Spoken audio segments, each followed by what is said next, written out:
Okay, so I want to talk about the idea of founders being slaves to their business. So I spent the last 2 weeks pretty much in bed. So if you hear me coughing with recovery pneumonia mode, just bear with me. But it also gave me a lot of time to spend thinking about the ideas that matter to me. I want to give you a bit of background context to why I'm making this video. So for those of you who don't know me, my name is Saif. I'm originally from Manchester. I now live in the UK. I don't live there at all anymore. I now live in Egypt, where I'm living here with my family, homeschooling my children, and trying to build a life on my own terms. I've been a founder of multiple startups now for over 7 years. Originally started off in influencer marketing, and we saw our business grow year on year to the point where I built a group of companies with over an 8-figure valuation. But that really isn't the interesting or sexy thing. Like, in that process, I became incredibly time poor and I became a slave to my business. I was taking meetings at 12 at night, had multiple team members from all over the world who were great human beings, but we were running a very inefficient operation to the point where we were burning through cash, spending over £100,000 just on overheads, on operations and staff, without us as founders seeing any reward. And I feel that so many founders are suffering from this particular problem, which is creating a company, creating businesses, but not realizing the whole point of creating a business is to live freely. The whole point of doing anything meaningful is to make sure you have the ability to live the lifestyle that you want to live. And most founders don't get that. What happens is we create businesses and we become incredibly time poor. A lot of founders just don't have the cash. They aren't able to spend time with the people that they love. They have no ability to give the thing that they want to give, which is themselves and standing for something meaningful to the people that they really care about. And why is that so? Because their business has made them a slave. So this video, all about how you stop becoming a slave to your business, is probably speaking to a lot of founders that are listening to this content piece. Or maybe you're someone who's working in a 9 to 5 and you're top of your profession, maybe top 1% of what you do, but all you do is give time to the business that you work for a salary without actually giving yourself to the people you care about. So everyone else gets left over you, or everyone who cares about you gets left over you, once you give everything to the people you care about. Once you give everything to the business you're building or working for, and the people you care about, if I'm being honest, don't get anything like the person that they should receive. So we're going to fix that problem. We're going to sort that out. We are going to make sure we are correcting the idea of building a business that is independent of you. So initially, we need to get you from working in your business. And this was me. For many years, I was working in my business, not on it, even though we were growing revenue. Like I said, we grew a valuation of 8-figure plus, but I was stuck in the business with no time. I wasn't even living life. Like, honestly, the quality of life that I had made me feel like a slave, like made me feel like I was reporting to everyone in my business, even though I was leading this business. And we can't have that be you. At the same time, we need to make sure we're building the mechanism of creating wealth. Like, this isn't just about making money. This is about creating wealth. Wealth is maybe more time quality. Wealth is you being able to be present with your family members, with your kids, with your loved ones, with yourself first and foremost, without you needing to go on your phone. Like, this is about you being able to be you. And then also wealth is the idea of being able to do the things that you love in a lifestyle on your own terms. So to be able to do that, I believe you need to be focusing on a few things. The first is you need to appreciate to go from working on your business or go from working in your business to on your business, you need to have a clear roadmap for that.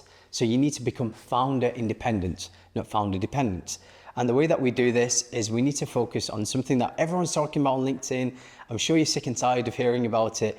It does exist, but it's very important, which is that idea of personal branding. Like, my whole channel has been talking about the importance of personal branding.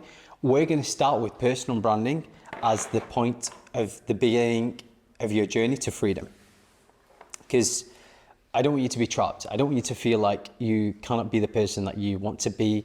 And it doesn't matter how great your business portfolio is, you need to be able to feel like yourself and build a lifestyle that you want. So the first thing we're going to talk about is the idea of personal branding.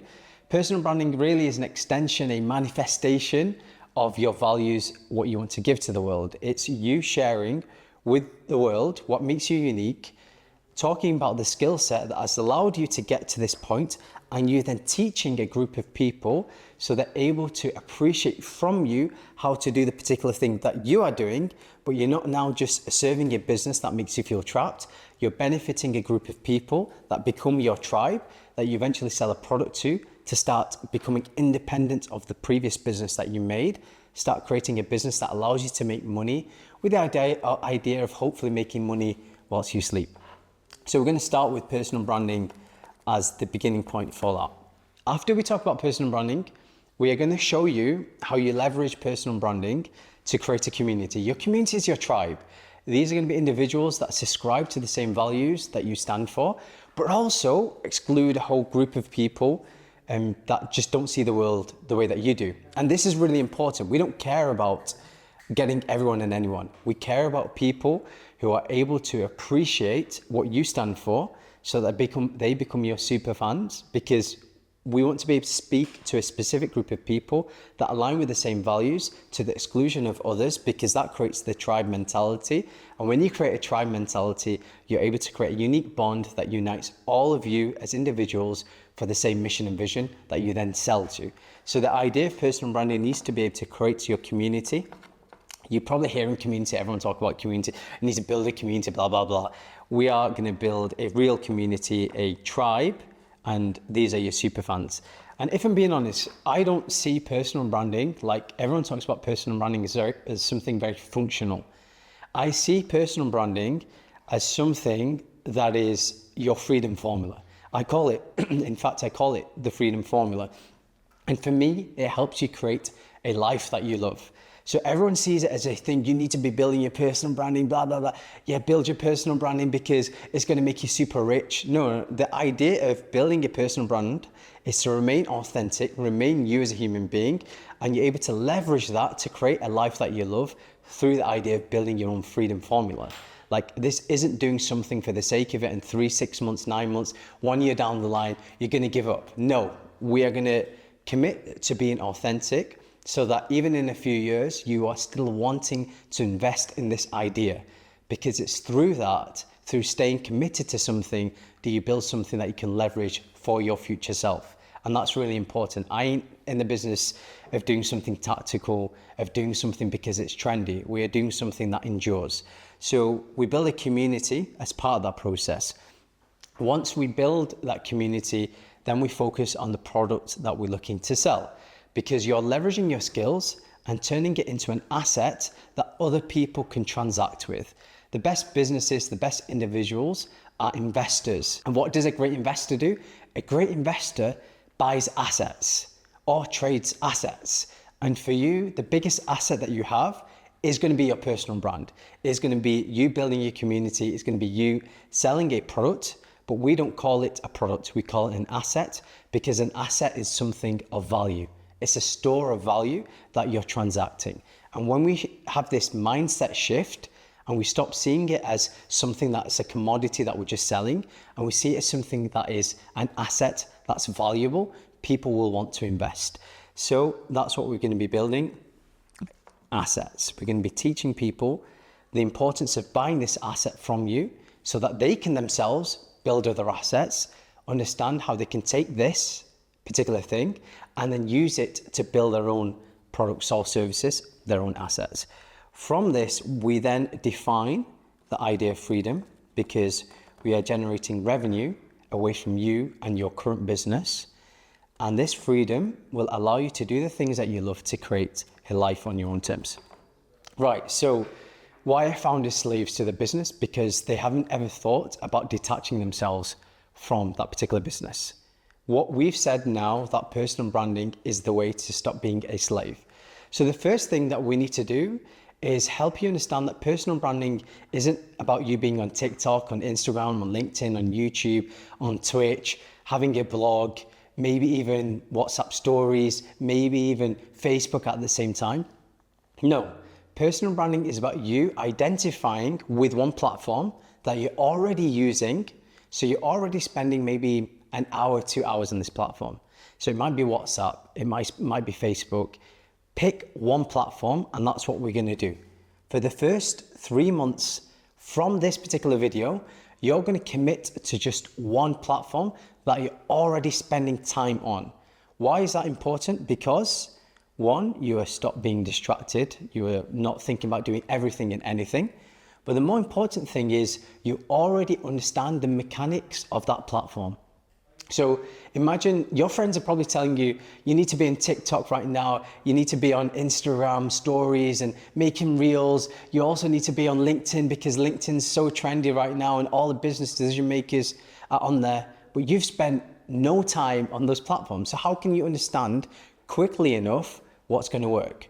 What we're going to do, we're going to say, thanks mate, thanks Harry, thanks Jamal, thanks Shema for your advice.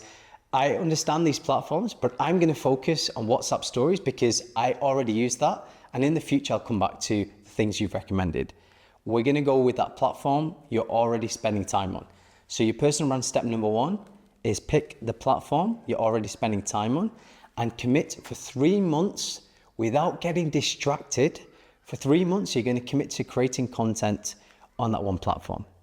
You're going to say no to everything else. So anything that can distract you, you're saying no. And you're going to be brave enough because you've been a founder that got this far by building something of meaning. Maybe it hasn't led to the revenue you've wanted or the time you wanted. But now you need to be that brave founder once again and be tunnel vision by saying no, pick one platform. So we're going to go with WhatsApp, which is crazy for most people because they're like, oh, WhatsApp's an instant messaging service. How can I build a personal brand off that? We're going to go with one platform you're already using. There's a high probability if you're from the UK, maybe if you're from the US, you might be using Facebook Messenger a bit more, but we're going to pick one platform and we're going to stick to that for 3 months. If it's WhatsApp, if it's something like a WhatsApp or a Facebook Messenger, what we're going to do is we're going to simplify things. And over the next 90 days, you're just going to create content for your immediate community of people. So you're going to tell them, this is what I've spent the last 3 years, the last year, the past 7 years, maybe 10 years doing. And I want to talk about all the wins, all the losses, all the things that I've learned in that process.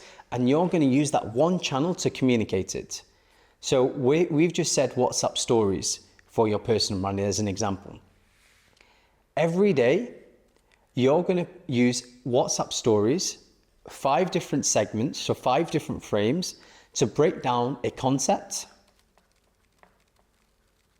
break down a story or a lesson that you've learned. So a concept is educating people.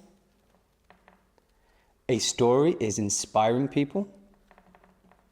So you'll either do a concept or story, or you'll share a funny lesson that you learned, a funny example that you have from your years of entrepreneurship. Trust me, everyone's got funny stories. One time I was in Facebook, I was doing a pitch to Facebook, and the woman asked me, do I want a drink? Do I want Coke? Do I want water, whatever? And I thought I was really posh. So I said, oh, I'll have sparkling water, please. And the woman brought me sparkling water. And literally I'm in the room where there's 30 executives at Facebook waiting for me to do my pitch. I drank the sparkling water and I was already nervous, right? This is Facebook, and we were a startup of literally maybe 5 people at the time. And I drank the sparkling water. As I went to speak, I literally sounded like Kermit the Frog. I went, hello. Like literally that actually happened to me. So you'll have funny stories in your journey of entrepreneurship. You will either share a concept which educates. You will either share a story that inspires. You will either share a lesson from a funny example in your history, in your journey of entrepreneurship, okay?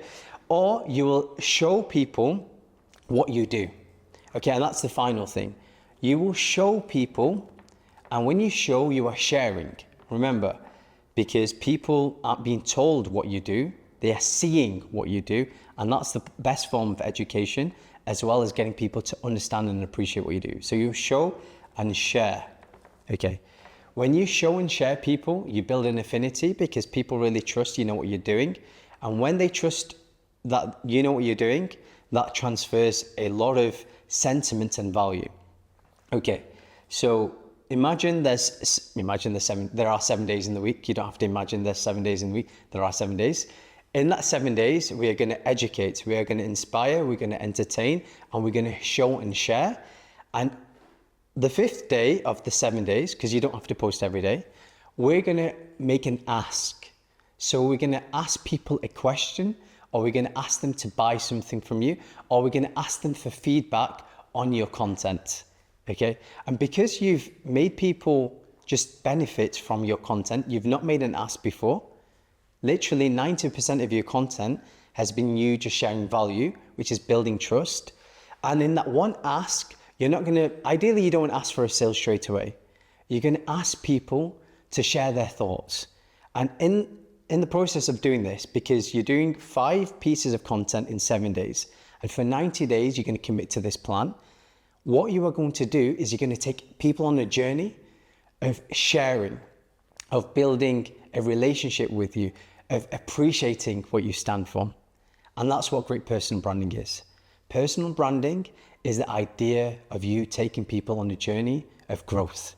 And you are investing in the idea of committing to content that helps people go from one state, which is the unknown, to the known, to the appreciating, to then valuing your assets. Okay, so 5 pieces of content, 7 days, concepts, story, lessons, asks.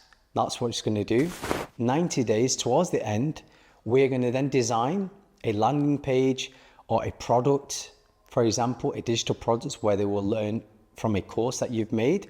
Or the best thing, really, I believe, is selling consulting time first. So you start to understand the problems that your community has, so you can start building products in line with the needs of your community. So for 90 days, you're going to just be sharing content with your WhatsApp family, your WhatsApp network. Across the 90 days, you are then going to be booking one-to-one calls to appreciate the problems your community has. And then as you appreciate the problems that your community has, you are then documenting that journey and asking your community, do you know other people that are suffering from this same problem? When they say yes, you'll create a community on WhatsApp that you'll add not just your network of people, but the friends and the people that they've said also have that particular problem. And because you've shared value, those other individuals are most likely going to join this community because their friends are recommending the idea of joining this community because it solves problems. It's not just trying to sell them something. Really focus on solving problems and presenting solutions. So we've created a personal brand that creates content. Then we started to build a one-to-one relationship with your WhatsApp community. I bet most likely you only message 10 to 15 people, the same 10 to 15 people every week. This is about building a meaningful relationship with more than just those 10 to 15 people, the people actually in your WhatsApp list. Once we've done that, you've then spent one-to-one time with these individuals. You've then created a community that you add people to.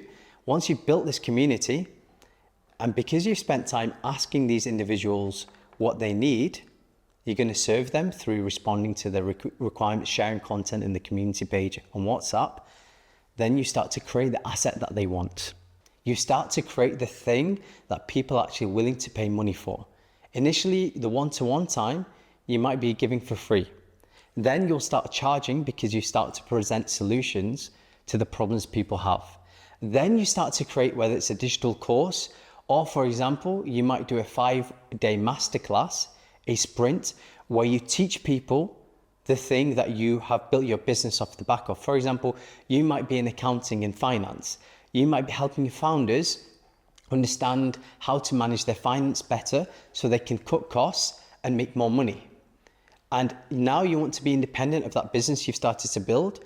You start to teach people personal finance, your WhatsApp community. As you've built your WhatsApp community, there are many people that want to understand, how can I manage my finance better so I can manage my bills, so I can have more money at the end of the month. Then you can start charging people to understand how to manage their personal finance. Not just to save money, maybe you're now teaching them how to make money as well. Invest in that.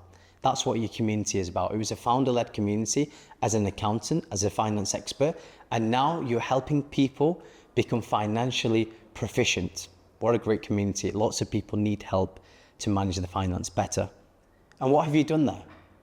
You've created your asset, because this community now needs you to create assets, whether it's ebooks, whether it's a course, whether it's a 5-day masterclass. So every month you do a live session, a live week, where you teach people from Monday to Friday how to manage their finances like the top 1%. Because you're an accountant for founders, or maybe you're a financial advisor for the top 1% already, and now you're teaching the average Joe how to do this, and it's worth a lot to those individuals. They're willing to pay you £500 because they believe over the space of 5 years, you're going to make them £5,000 or £50,000 by you just teaching them that one skill. You are now just trading 1 week in your month versus every day, because you were trading every day in your business. Your business made you a slave. Your business made you turn up to that business every day from 9 in the morning to maybe 12 at night, like my businesses did, before I understood what's the most important asset to a business, which is freedom. So because you've built your personal brand where you taught people stuff using WhatsApp stories, then you built a community, then you built an asset. Now you are no longer a slave. We're now at the point where you can start designing the idea of freedom, because you're now trading less time for money. And eventually what you want to do to get free, this is the biggest hack. You need to make sure you're recording every single meeting that you go on in the space of those 90 days and beyond when you comes to teaching your community. You then hire a video editor or an assistant that goes through maybe 10 plus hours of the content that you've just made. Because I don't know if you've watched The Diary of a CEO, Daniel Priestley, who's a guy who's built something called, he's built something around the personal branding. In particular, he has a book, a particular solution where, let's actually research this. Let me just find out what he calls it, because I have completely forgot. Daniel Priestley book. He says, the key person of influence, this book here, let's just full screen that. This particular book, The Key Person of Influence, Daniel Priestley says that someone has to watch 11 hours of your content before they're ready to buy from you. But that's it. As soon as they've watched 11 hours of your content, they're then ready to transact with you. So what we've done is we've created more than 11 hours of content, right? 11, whatever I just said. We've created more than 11 hours of content. Your assistant, that's someone leaving the particular room. Apologies if it sounded like flatulence or something to that degree. Promise you, definitely wasn't me. Right, they've watched 11 hours of your content. What are they doing? They're then buying into what you stand for. They then subscribe to the things that you represent, the solutions you're presenting. You've accelerated the buying path, the buying journey that they're going on. Before those 11 hours, they were right here. After watching and consuming 11 hours of your content, they're on the other side, ready to transact with you because you've built enough trust. You've helped them overcome the trust bridge. Right, so they've watched 11 hours. You've recorded every single session. Your assistant or a video editor that you hire on a freelance basis, you can do this using websites, either Upwork, don't use Fiverr, either Upwork or People Per Hour, freelancer.com. You then get them to chop up, go through all the content, but then dissect and chop up 30-second clips, 1-minute clips that you then use to attract new audiences beyond the 90 days on another platform that feels familiar to you. So for example, you're using WhatsApp every day. Then you might say, I'm aware of the power of LinkedIn. Now you have maybe a year's worth of content from the 11 plus hours of content you've recorded in the previous 3 months. You then had your assistant create over 100 video pieces. And even in a worst case scenario, there might be only 10 videos, 10 1-minute videos. You then have 10 videos, 10 carousels, 10 written scripts, captions for just written only, 10 posts with images, right? Or 10 photo plus or GIF type content just by using that same 10 pieces of content that you made in the first place. So that's become now actually 50 pieces of content from what you thought was just 10 pieces. Like you can spin it and articulate that same concept in a very different way. You can refresh it, you can use it, dissect it through a different lens. And you need to know that the most important thing that you can teach anyone to achieve your freedom formula is make sure you're teaching people the system of how you did it. And systems are best taught visually. They aren't communicated most effectively just through words. So use diagrams, use the videos, use carousels. And when you take people on a journey where they eat with their eyes, people then become full with the solution you've presented. And through that, you then achieve the idea of freedom. You can tell it's something I believe in massively. Founders shouldn't be creating businesses that make them slaves. Try out these steps to make sure you're not another founder that is a slave to their business. Okay, guys, that's everything. Thank you so much.